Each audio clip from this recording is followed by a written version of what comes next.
O Fernando era rei de um país distante.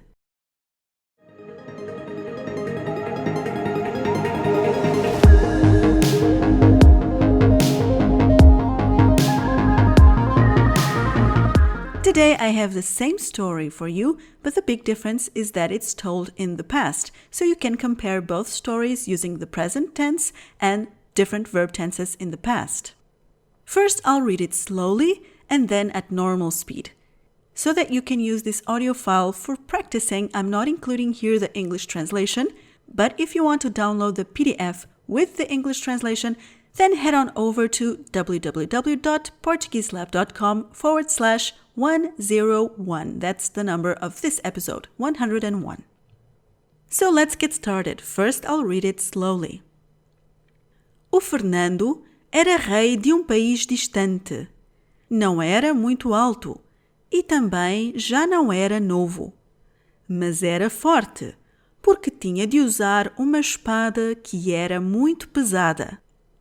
Ele era feliz no seu pequeno reino, mas também era solitário, porque não era casado e não era pai.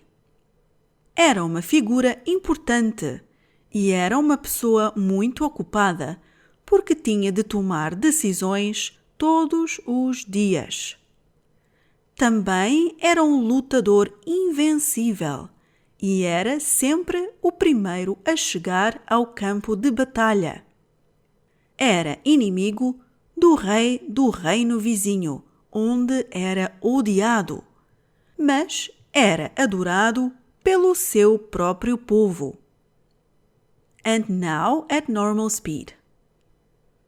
O Fernando era rei de um país distante. Não era muito alto e também já não era novo, mas era forte porque tinha de usar uma espada que era muito pesada. Ele era feliz no seu pequeno reino, mas também era solitário, porque não era casado e não era pai. Era uma figura importante e era uma pessoa muito ocupada, porque tinha de tomar decisões todos os dias. Também era um lutador invencível e era sempre o primeiro a chegar ao campo de batalha.